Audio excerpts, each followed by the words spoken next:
चुके हैं कि औरंगाबाद में जिंदा बॉम्ब की बरामदगी हुई है। राकेश कुमार सिंह हमारे सहयोगी सीधे औरंगाबाद से हमारे साथ जुड़ चुके हैं। राकेश, बॉम्ब को क्या डिफ्यूज कर लिया गया है और उसके बाद स्थिति कैसी है वहां पर? देखिए, नक्सलियों द्वारा लगातार इस तरह की गतिविधि को अंजाम देने के अब से कुछ देर पहले यहाँ की एसपी से मेरी बातचीत हो रही थी। उन्होंने साफ तौर पे कहा कि इस तरह की घटनाओं का खबर आई है, लेकिन उसको डिफ्यूज किया जा रहा है। केंद्रीय सैनिक बल वहां पर मौजूद हैं और कई ऐसे नक्सलियों के यहाँ पर होने की, यानी औरंगाबाद जिले में होने की खबर है और ऐसी स्थिति में उनकी ओर से जरूर कोशिश की जा रही है, लेकिन सुरक्षा के पुख्ता इंतजाम है। और अब जो खबरें आ रही हैं कि बम को डिफ्यूज कर लिया गया है चित्रा, लेकिन सबसे बड़ी बात यह है कि सुरक्षा जो है अद्भुत किया गया है। लेकिन ये देखने वाली बात है कि आखिरकार केन बम कब रखा गया, इसको लेकर सुरक्षा एजेंसियां लगातार काम कर रही हैं। गनीमत की बात यही है कि वो बम फटा नहीं, वरना स्थिति कितनी ज्यादा खराब और खतरनाक हो सकती थी, इसका अंदाजा लगाया जा सकता है और उसका सीधा असर बाकी जगहों पर भी देखा जाता। लेकिन जिंदा बॉम्ब की बरामदगी और उसको डिफ्यूज करने की कोशिशें लगातार की गई। फिलहाल हमारे साथ 3 बेहद खास मेहमान एक बार फिर से जुड़ चुके हैं। सीनियर जर्नलिस्ट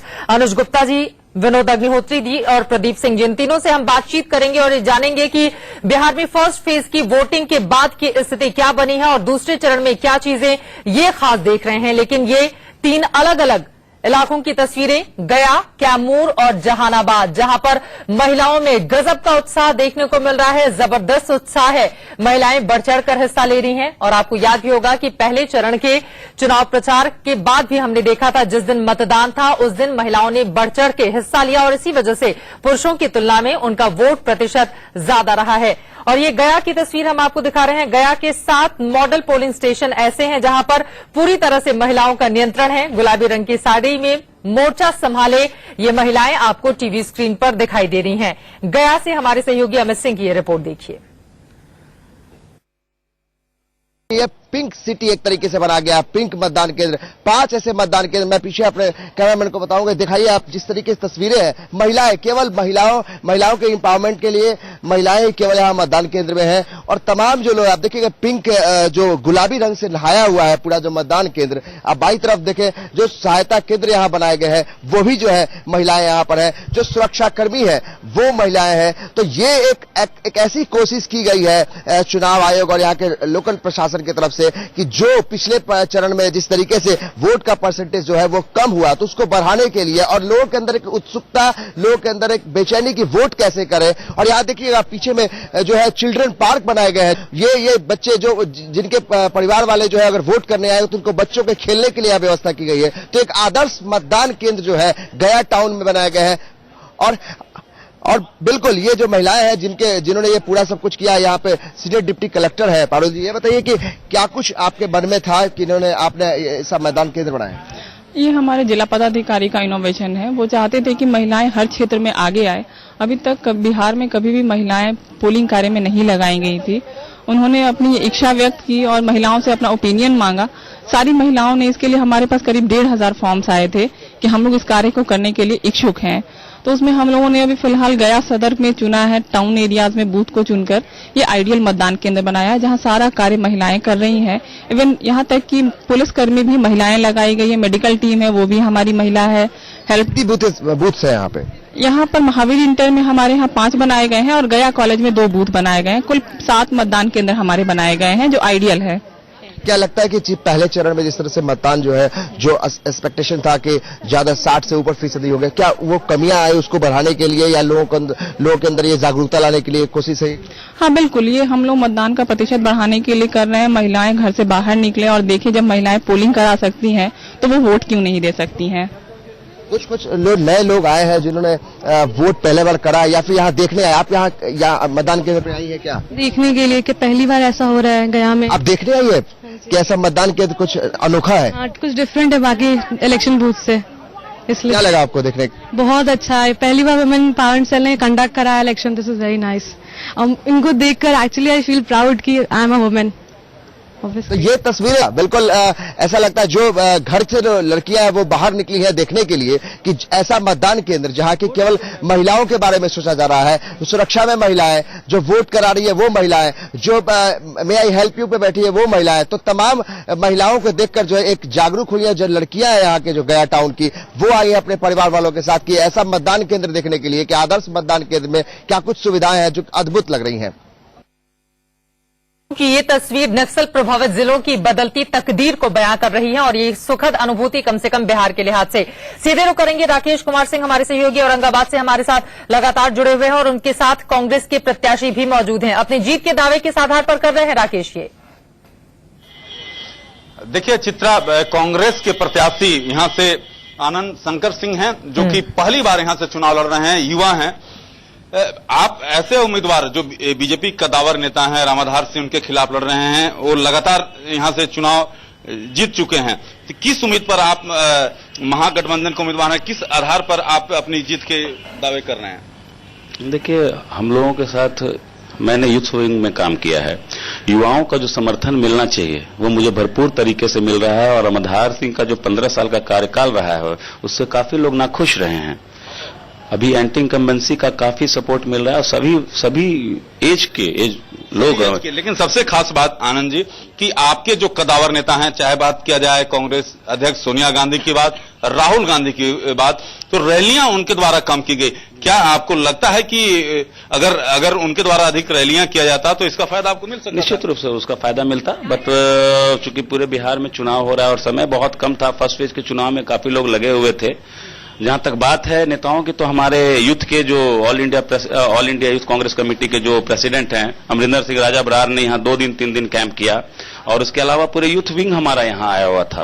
आप किस पर आप भरोसा करके आप अपनी जीत मान रहे हैं? खासकर युवाओं पे भरोसा करके, और जो महागठबंधन के मुखिया हैं नीतीश कुमार जी, हमारे जो लालू यादव जी हैं और सोनिया जी राहुल जी का, या कांग्रेस का तो है ही है, तो सारे लोगों का जो। तो साफ तौर पे चित्रा, जो कांग्रेस के प्रत्याशी हैं उनका कहना है कि जिस तरह से युवा का उनका समर्थन मिल रहा है और उसको लेकर वे काफी उत्साहित हैं, लेकिन ये देखना काफी महत्वपूर्ण होगा कि जिस तरह से जनता का मूड आखिरकार यहां पर क्या कहता है, और जब 8 नवंबर का मतदान होगा तो क्या जनता जो लगातार दोनों गठबंधन की ओर से जो दावे किए जा रहे हैं उसको जनता किसे उस पर मुहर लगाती है, जनता की नहीं। लेकिन सबसे महत्वपूर्ण है कांग्रेस पार्टी को लेकर सवाल किया जाना। उम्मीद कांग्रेस के प्रत्याशी को है कि नीतीश कुमार और लालू के चेहरे की बदौलत इनका भी कल्याण होगा। लेकिन इस पर हम लौटेंगे अपने गेस्ट के पास, लेकिन उसके पहले हम आपको तस्वीरें दिखाते हैं बिहार के अलग अलग हिस्सों की। 6 जिलों में मतदान जारी है, कैमूर, रोहतास, सखल, जहानाबाद, औरंगाबाद और गया, कैमूर, औरंगाबाद, जहानाबाद की तस्वीरें आपकी टीवी स्क्रीन पर हैं, जहां पर गजब का उत्साह मतदाताओं के अंदर देखा जा रहा है।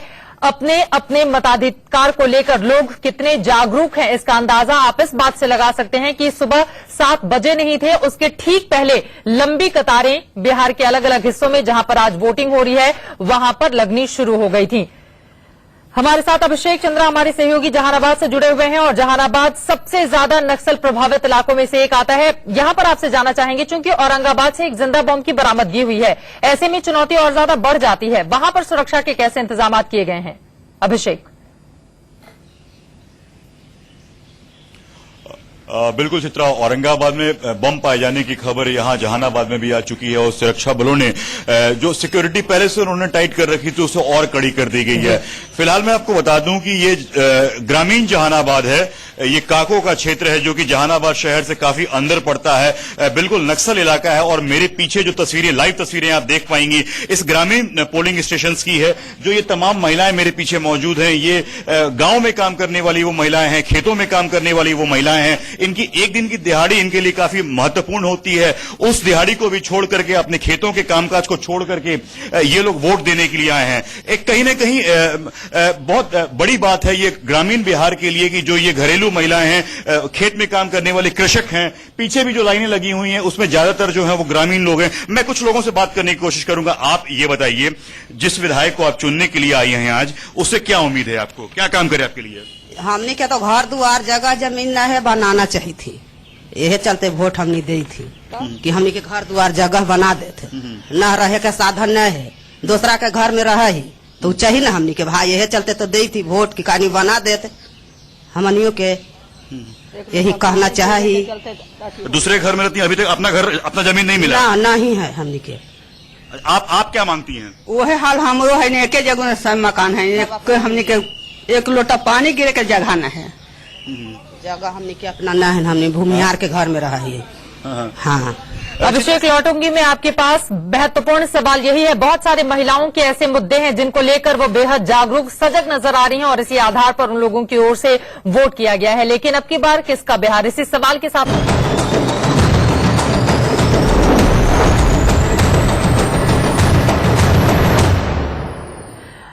बिहार की 6 जिलों की 32 सीटों पर सुबह 7 बजे से ही दूसरे चरण के लिए मतदान जारी है। फिलहाल हम सीधे रुख करेंगे गया का। हमारे सहयोगी अमित के साथ बीजेपी के प्रत्याशी मौजूद हैं और अपनी जीत के दावे किस आधार पर कर रहे हैं, जनता उन्हें क्यों चुने?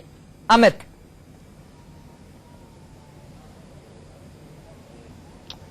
देखिए चित्रा, मैं सीधे इनसे पूछता हूं कि अच्छा ये बताइए, आप एक तो पहले आप जिस वेशभूषा में आए हैं, बिल्कुल अनोखे अंदाज में, जैसा यहाँ माहौल है मतदान केंद्र पे वैसा ही कुछ अंदाज में आप भी आए हैं। ये पहले बताइए कि वोट आखिर आपको जनता क्यों देगी? आप ऐसे मुख्यमंत्री के रेस में हैं आप, लेकिन ये बताइए कि जनता आपको क्यों चुनेगी?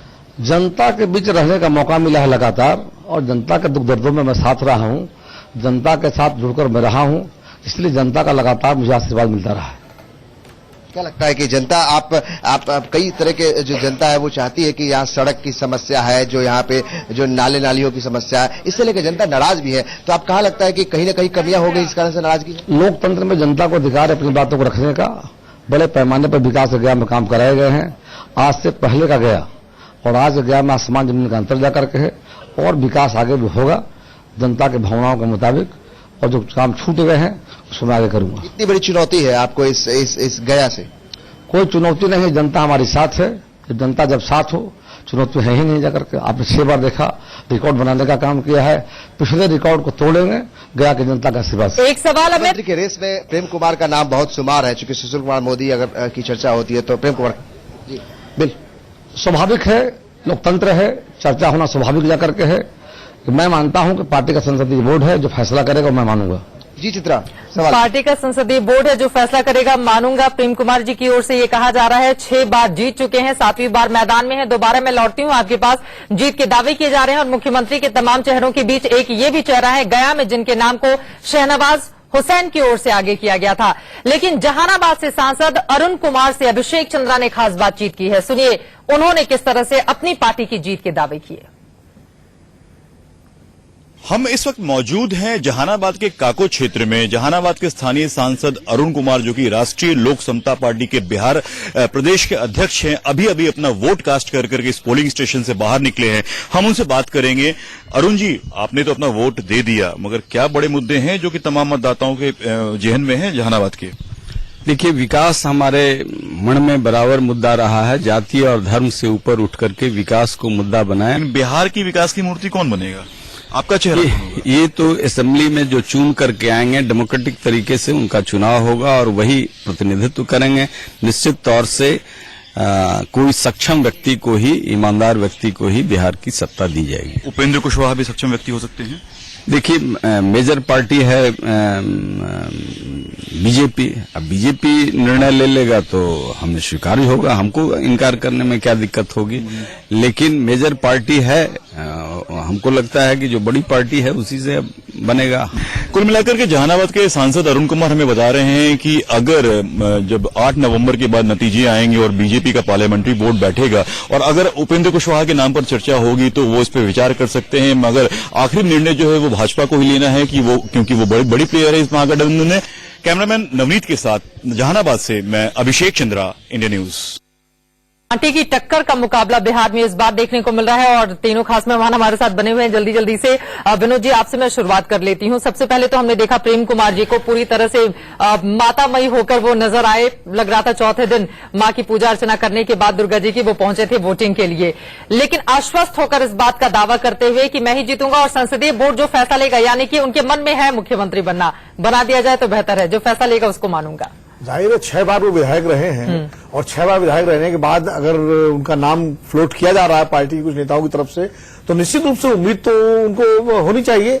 अब ये है कि निर्भर करता है चुनाव परिणाम अगर भाजपा और एनडीए के हक में आते हैं और संसदीय बोर्ड में उनके लॉबिंग होती है, क्योंकि असल में क्या है ना, अब चौरसिया जी का नाम भी चला दिया गया, राजेंद्र सिंह का भी नाम चल रहा है, और अभी देखिए तीसरे चरण में कुछ और नाम सामने आएंगे। मोदी और नंदकिशोर यादव जो है वो भी दावेदार हैं, कुछ केंद्रीय नेताओं के भी नाम लिए जाते हैं, रविशंकर प्रसाद और राजू प्रताप रूडी।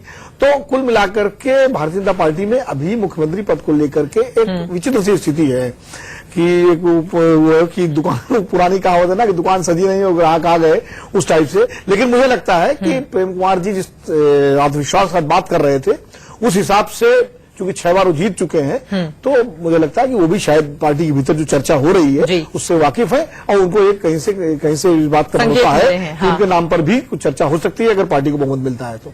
कई बार समर्थकों को खुश करने के लिए भी इस तरह के ऐलान करवा दिए जाते हैं। लेकिन यहाँ पर आपसे प्रदीप जी ये सवाल है, लेकिन यहाँ पर बीजेपी ने कई सारे नाम सामने रखे हैं और फर्स्ट फेज के इलेक्शन के बाद स्ट्रेटेजी पूरी तरह से चेंज होकर स्थानीय चेहरों को ज्यादा तवज्जो दी जा रही है। ये संकेत क्या करता है? देखिए, पार्टी का नाम न घोषित करने के पीछे जो रणनीति है, जो दिल्ली को छोड़कर बाकी राज्यों में कामयाब रही जी, बाकी सभी राज्यों में सत्ता में आई पार्टी, वो उसके पीछे ये है कि जितने दावेदार होते हैं अगर उनमें से सब बराबर के हैं, किसी एक को आप आगे करें तो बाकी उसकी टांग खींचने की कोशिश करते हैं। किसी का नाम घोषित आप नहीं करते हैं तो सब अपनी ओर से कोशिश करते हैं कि ज्यादा से ज्यादा हमारे समर्थक जीत कर आए। तो सब अपना 100% से ज्यादा लगाने की कोशिश करते हैं, जो सोच होती है पार्टी की इसके पीछे नाम न घोषित करने के।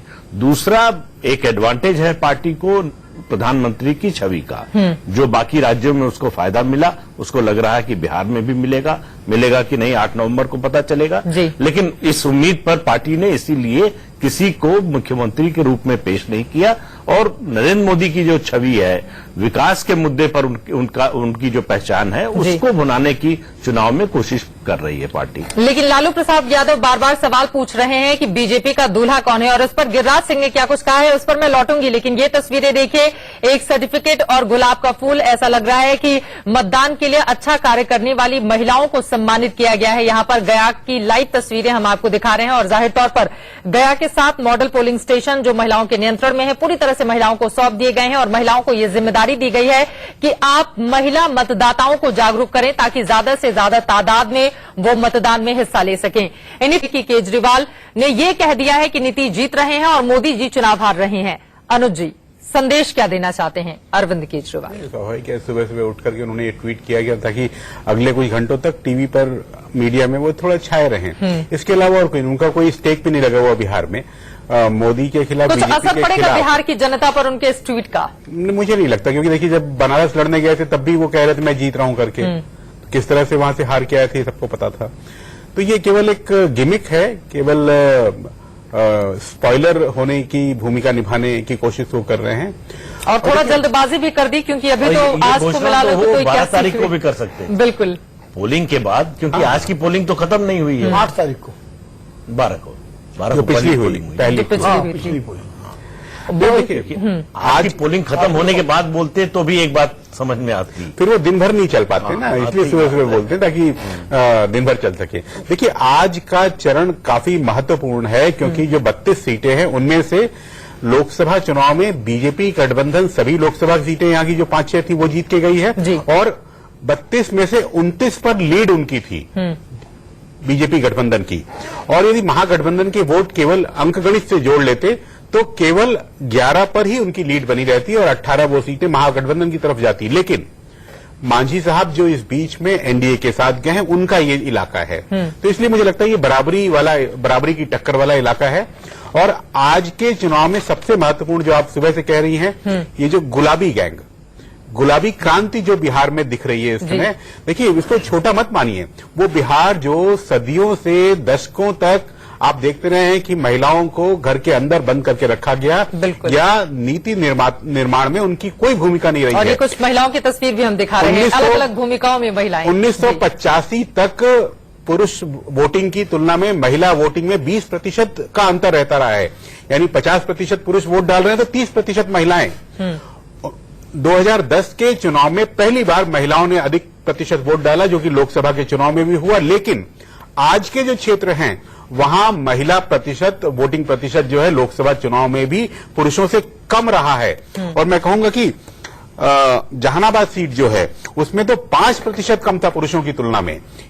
और जो पूरे बिहार में 2010 में जो 34 महिलाएं चुनी गई थी विधानसभा के लिए, उनमें से केवल 2 आज के चरण वाली सीटें थी। यानी महिलाओं का अधिक प्रभाव आज के क्षेत्रों में नहीं है। उसके बावजूद ये प्रयोग वहां किया गया है, जिससे ये संकेत मिलता है कि बाकी क्षेत्रों में इससे अधिक महिलाओं में जागरूकता हो। ये प्रयोग इसीलिए किया गया है ताकि ज्यादा से ज्यादा महिलाओं को पोलिंग बूथ तक लाया जा सके, और बिल्कुल उसका असर भी उम्मीद हम करते हैं कि कम से कम देखने को मिले। लेकिन सासाराम के सांसद छेदी पासवान क्या कुछ कह रहे हैं, किस तरह से वो कर रहे हैं अपनी पार्टी की जीत के दावे, इंडिया न्यूज संवाददाता अरविंद चतुर्वेदी ने उनसे खास बातचीत की है, सुनिए। सासाराम लोकसभा से बीजेपी के सांसद छेदी पासवान इंडिया न्यूज के साथ हैं। इनसे जानते हैं कि आखिर इनके विधानसभा से इनको क्या उम्मीदें हैं, यहाँ की समस्याएं क्या हैं, बात करते हैं। छेदी जी, पहले तो इंडिया न्यूज में आपका स्वागत। ये जो यहाँ पे 6 विधानसभा के चुनाव हो रहे हैं, उसमें आपको क्या उम्मीद है, कितनी सीटें जो है वो एनडीए के पक्ष में होंगी? जहां तक मेरा अनुमान है कि 6 सीट एनडीए के पक्ष में रहेगा। ये कहीं कहीं कोई दुराव नहीं है, एनडीए के पक्ष में ही सारा सीट हम लगे हुए हैं, करीब 15-20 दिन से लगे हुए हैं। एनडीए का ही सीट 6 सीट पर निकल रहा है। सीधी जी, एक और बड़ा सवाल है, क्या प्रमुख मुद्दे हैं, आपको क्या उम्मीद है जब आप सरकार में आएंगे तो किस तरीके से विकास करने के बारे में आप लोग सोच रहे हैं, क्या किस तरीके से आगे जनता को जो है सुविधाएं देने का काम करेंगे आप? देखिए, अभी हमको एमपी बने हुए 16-17 महीना हो रहा है, और जो भी केंद्र से राशि आ रहा है, एक छोटा उदाहरण हम देके बात को बताएंगे। अब प्रधान पीएमजीएसवाई का जो रोड बनने के लिए जो पैसा आ रहा है, आया 9,000 करोड़ रुपया, 900 करोड़ रुपया। अब पहला केंद्र में जो सरकार थी, जयराम रमेश मंत्री थे, उन्होंने नीतीश कुमार जी से कहा था कि हम 5,000 करोड़ रुपया दे रहे हैं आपको, आप डीपीआर तैयार कराइए। नीतीश कुमार जी डीपीआर तैयार करा के 5,000 करोड़ रुपया का काम भी शुरू करा दिए, और पैसा केंद्र से मिला मात्र 400 करोड़ रुपया। जब हम लोग की सरकार, पार्टी की सरकार बनी, तो उस समय बजट का पहला किस्त आया बिहार में, तो उसमें इंस्ट्रक्शन के साथ आया था कि जो भी राशि केंद्र सरकार से पीएमजीएसवाई रोड बनाने के लिए जा रहा है, उसमें स्थानीय सांसदों से के अनुशंसा के आधार पर ही काम को कराया जाए। लेकिन जो भारत सरकार का पैसा आया, नीतीश कुमार जी जो पिछला डीपीआर तैयार कराए थे, वो सारा पैसा जो बकाया था उसमें उन्होंने दे दिया। तो इस तरह जो हम लोगों का केंद्र से पैसा आ रहा है उसका डाइवर्सन हो रहा है, दूसरे मद में खर्चा किया जा रहा है, चाहे ये साबित ना हो। आरोप है। हाँ, मेरा आरोप है। एक और मेरा सवाल है, टिकटों का जो बंटवारा हुआ है उसको लेके बड़े लोग असंतुष्ट कहा जा रहा है कि भाई यहाँ के जो पदाधिकारी हैं उनसे बहुत ज्यादा पूछताछ नहीं की गई, और इसका खामियाजा जो है वो कहीं न कहीं एनडीए को भुगतना पड़ेगा। देखिए, कहीं भी कोई चुनाव हो, डेमोक्रेसी है, कोई राजतंत्र नहीं है। डेमोक्रेसी में जहां का प्रतिनिधि, हम भी यहाँ के प्रतिनिधि हैं, और आज से नहीं करीब 4 बार एमएलए रहे हैं, 2 बार कैबिनेट मंत्री रहे हैं, ये तीसरा बार एमपीएम बने हैं। और मीरा कुमार को 3 बार मीरा कुमार जी को हराया। अभी स्पीकर से देश में यदि सबसे बड़े पद को कोई हराया तो हम हराए हैं। तो कम से कम हमारे संसदीय क्षेत्र में जो सीट है, विधानसभा है, निश्चित रूप से वहां के स्थानीय हमसे ही नहीं, पूरे लोगों से, डेमोक्रेटिक का यही मतलब है कि सब लोगों के राय से ही कोई काम होना चाहिए। लोकसभा की पूर्व स्पीकर मीरा कुमार को सासाराम की सीट से लोकसभा में हराया है छेदी पासवान ने। और महत्वपूर्ण ये जान लेना है आपके लिए कि समाजवादी पार्टी के टिकट पर इनके बेटे भी चुनाव लड़ा रहे हैं, यानी कि पिता एनडीए के लिए वोट मांग रहे हैं और बेटा समाजवादी पार्टी के लिए। लेकिन सीधे रुख करेंगे राकेश सिंह का। राकेश, आप अपने पीछे की तस्वीरें दिखाइए। फिलहाल लोगों में रुझान सुबह के मुकाबले क्या अब बढ़ा है? लोग वहां पर ज्यादा आ रहे हैं जहां पर आपकी मौजूदगी है?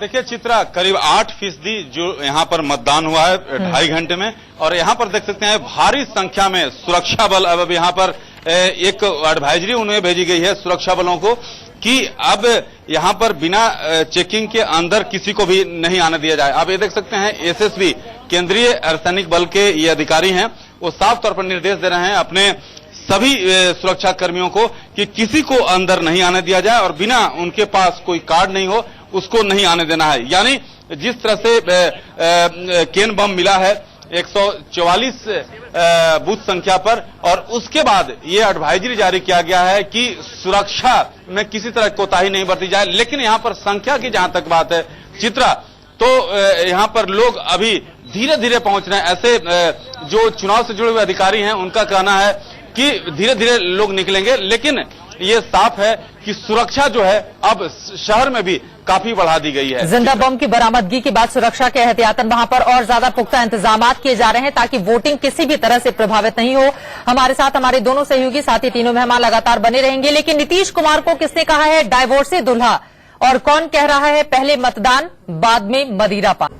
और यही सवाल बार बार लालू प्रसाद यादव की ओर से उठाया जा रहा है कि एनडीए का दूल्हा है कौन, और इसका जवाब गिरिराज सिंह ने कुछ यूं दिया है। उन्होंने नीतीश कुमार को डाइवोर्सी दूल्हा कह दिया, ये कहते हुए कि कभी वो उस पार्टी के साथ रहते हैं, कभी उसके साथ, बीजेपी को छोड़ा अब लालू प्रसाद यादव के साथ हैं। इसी पर अपने गेस्ट के पास में वापस लौट जाती हूं। विनोद जी, गिरिराज सिंह का ये तर्क और लालू प्रसाद का बार बार सवाल उठाना कि बीजेपी का दूल्हा है कौन, कुछ समझ में ही नहीं आ रहा, ये दर्शाता क्या है? नहीं, देखिए, डाइवोर्स में तो दोनों जिम्मेदार होते हैं ना। डाइवोर्स कभी एक तरफा नहीं होता। तो अगर गिरिराज जी कह रहे हैं कि डाइवोर्सी दूल्हे हैं, तो जिसने तलाक दिया, किसने दिया, तो दोनों जिम्मेदार होंगे। राजनीतिक भाषा है, व्यंग्य की भाषा है, इस तरह की भाषा चलती रहती है। जो लालू जी ने दूल्हा कहा, तो जहां तक लालू जी के अंदाज में जवाब देने की कोशिश, तो वो बिहार की राजनीति का एक खासा अंदाज है। लालू जी और गिरिराज जी, इनके बीच में जवाबी कीर्तन होता रहता है। वो कुछ बोलते हैं, कुछ बोलते हैं। लेकिन एक बात जरूर है, इस चुनाव से एक बात सामने आई है कि चुनाव में भाषा की मर्यादा जो है वो हर तरफ से टूटी है इस बार। आप इसमें जो है, और मुझे लगता है ये एक बड़ा पब्लिक डिस्कोर्स का ये एक मुद्दा होना चाहिए कि क्या चुनाव में राजनीतिक भाषा जो है उसकी मर्यादा होगी कि नहीं होगी। कल फटकार भी पड़ी है लालू प्रसाद यादव जी को। हाँ, मतलब वो चुनाव आयोग की तरफ से, और वो केस भी दर्ज हुआ है। और वो मैं इसलिए कह रहा हूँ, कोई एक इसके लिए जिम्मेदार नहीं। कल नीतीश कुमार जी का मैं ट्वीट पढ़ रहा था, वो ट्विटर पर थे, तो उन्होंने भी इस बात को कहा था कि चुनाव राजनीतिक मर्यादा जो है भाषा की टूटी है। और लेकिन उन्होंने कहा कि ये इसकी शुरुआत बीजेपी ने की है, और फिर उन्होंने इसके लालू यादव पर चुप्पी साध गए वो। अब जाहिर है उनके सहयोगी हैं गठबंधन के, तो उन पर अगर इसमें कुछ बोलेंगे तो तुरंत सुर्खियां बन जाएंगी। और अभी 3 चरण का चुनाव अभी और होना है, तो इसलिए आप देखिए पूरे चुनाव में नीतीश कुमार और लालू यादव ने जो अद्भुत एकता दिखाई है, वो अपने आप में जो है इस बार जो है काफी। उस दिन मैं इंटरव्यू देख रहा था कि बार बार ये पूछा जाता है लालू यादव से, राबड़ी देवी से, कि अगर राजद की सीटें ज्यादा आई तो मुख्यमंत्री कौन होगा? वो कहते हैं झगड़ा मत कराइए, नीतीश कुमार होंगे। एक बार भी जवान नहीं फिसलती है किसी की। तो ये चीज है। लेकिन जहां तक यही स्थिति क्या चुनाव के बाद भी रहेगी, यानी कि 8 नवंबर के बाद ये कहना बड़ा मुश्किल है। मैं लौटती हूं सर आपके पास, गया चलते हैं। अमित हमारे साथ मौजूद है। अमित, तस्वीर बदली है क्या सुबह से इस वक्त की?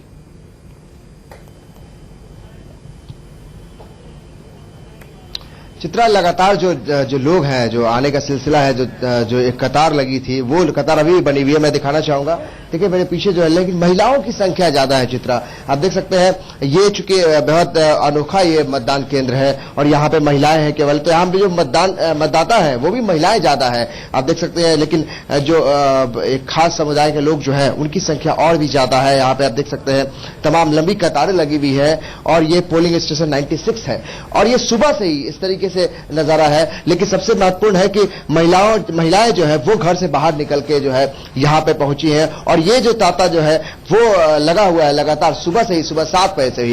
एक और महत्वपूर्ण है कि यहाँ जो ये मतदान केंद्र है, जिस तरीके से विमेन एम्पावरमेंट की बात की जा रही है, तो उसको लेकर भी जो है एक जागरूकता है, और कहीं ना कहीं लगता है कि महिलाओं को भी लगता है कि घर से वो बाहर निकले और जो वोट करने का अधिकार है उसको वो उसमें वो कामयाब रहे। तो ये आप तस्वीरें हैं जो गया के टाउन के जो मतदान केंद्र है, वहां तो तमाम जो महिलाएं हैं वो कतारबद्ध हैं और ये वोट कर रही हैं। और यहाँ कुछ देर पहले जो है यहाँ के जो बीजेपी के उम्मीदवार हैं, उन्होंने भी अपना दावा ठोका कि वो यहाँ पे उनकी जीत पक्की है। 6 बार उन्होंने जीत हासिल की है, तो इस बार 7वीं बार होगी कि नहीं, 8 नवंबर तक का इंतजार करना होगा। गया की तस्वीर हमने अमित आपके जरिए देख ली है, लेकिन औरंगाबाद का रंग क्या कहता है इस वक्त? राकेश कुमार सिंह की ये रिपोर्ट देखिए।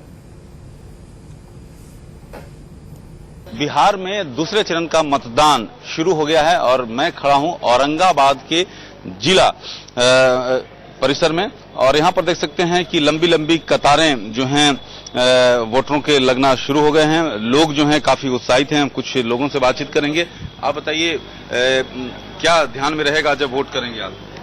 ध्यान में यही रहेगा कि इस देश का लोकतंत्र मजबूत हो और सब लोग अधिक से अधिक संख्या में वोट दें, और जो लगता है कि हमारा प्रत्याशी सबसे अच्छा रहने वाला और देश और समाज और राष्ट्र का उत्थान करने वाला है, उस व्यक्ति को हम लोग चुनेंगे। आप बताइए, क्या जहन में रहेगा जब वोट करेंगे? हमें विकास जहन में रहेगा। आप युवा हैं, आप बताइए किन चीजों को ध्यान में रखेंगे? सर, हम यह चाहते हैं कि अधिक से अधिक लोग वोट करें और शांतिपूर्ण ये निर्वाचन हो और देश का विकास हो, अपने राज्य का विकास हो। राज्य का विकास हो। ये बताइए जो लोकतंत्र का महापर्व है किस तरह से आपके ध्यान में रहेगा जब आप वोट करेंगे? वोट करने के पहले हमारा ध्यान देश के विकास और परिवर्तन पर हो। आप बताएं।